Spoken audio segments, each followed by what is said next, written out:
ওয়াত্তাকুল্লাহা ইন্নাল্লাহা সামিউন আলিম। আমাকে ভয় করো, আমার তাকওয়া তোমাদের মধ্যে অর্জন করো। ইন্নাল্লাহা সামিউন আলিম, নিশ্চয় আমি তোমরা কি বলো আমি তা শুনতে পাই। সামিউন আলিমুন, এবং তোমরা কি কল্পনা করো সেটাও আমি জানি। তোমরা কি বলো, রাতের আধারে বলো, দিনের আলোতে বলো, যা কিছু বলো সব আমি শুনতে পাই। প্রকাশ্যে বলো আর গোপনে বলো, আস্তে বলো আর জোরে বলো, সব আমি শুনতে পাই। আলিমুন, এবং তোমরা যা কিছু কল্পনা করো সেটাও আমি জানতে পারি।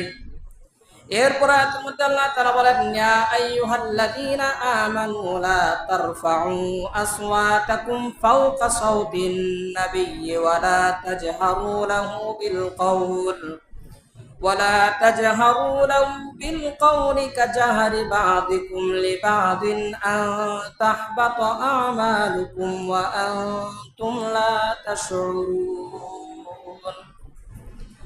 আল্লাহ পাক রব্বুল আলামিন বলেন, ইয়া আইয়ুহাল্লাযীনা আমানু, হে আমার ঈমানদার বান্দারা, আমাকে যারা বিশ্বাস করো, নবীর কাছে যারা আসো, লা তারফাউ আসওয়াতাকুম, তোমাদের কথার আওয়াজ যেন নবীর আওয়াজের উপরে না যায়। তোমরা যারা এমন ভাবে কথা না বলো আমার নবী শুনে সেটা কষ্ট পায়।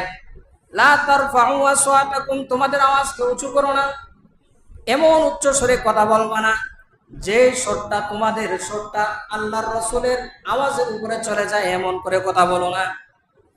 ফাওকা সাওতিন নবী, এমন কথা বলো না যেই কথার কারণে আল্লাহর রাসূল কষ্ট পায়। তোমার কথার আওয়াজটা যেন আল্লাহর রাসূলের আওয়াজের থেকে বেশি না হয়ে যায়। ওয়ালা তাজহারু লাহু বিল কওল, তোমার কথার আওয়াজটা এমন ভাবে করো না কাজাহরি বাদিকুম লিবাদিন আন তাহবাতা আমালুকুম, তোমরা পরস্পর যেভাবে কথা বলো সেভাবে নবীর সাথে কথা বলো না। কে বলতেছেন? আল্লাহ তাআলা বলতেছেন, কাজাহরি বাদিকুম লিবাদ, তোমরা পরস্পর যেভাবে কথা বলো সেভাবে নবীর সাথে কথা বলো। তোমরা যেভাবে একে অপরের সাথে কথা বলো সেভাবে কথা বলো না। সেই আওয়াজ করে সেই ভঙ্গিমায় নবীজির সাথে কথা বলো না। যদি আমার এই আদেশকে না মানো, আমার এই নিষেধকে যদি তোমরা মানতে না পারো, আনতাহবাতা আমালুকুম, তোমার অজান্তেই তোমার আমলের সবগুলো নষ্ট হয়ে যাবে। নাউজুবিল্লাহ। আনতাহবাতা আমালুকুম ওয়া আনতুম লা তাশউরুন, যদি নবীজির সামনে সেভাবে কথা বলো, তোমরা পরস্পর যেভাবে কথা বলো সেভাবে কথা বলার কারণে তোমরা যে আমল করেছিলে সেই আমলের প্রতিদানগুলো এমনভাবে নষ্ট হবে তোমরা সেই টেরও পাবে না।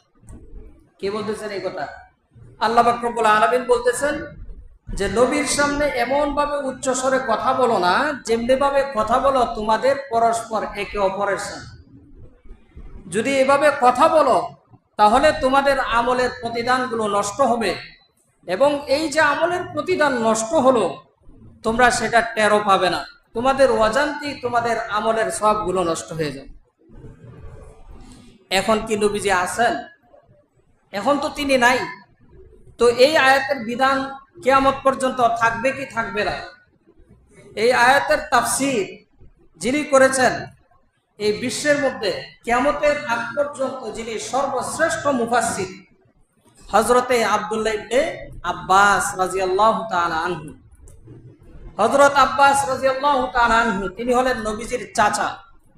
তো নবীজির চাচার ছেলে, আপন চাচা আব্বাস, তার ছেলে হলো আব্দুল্লাহ।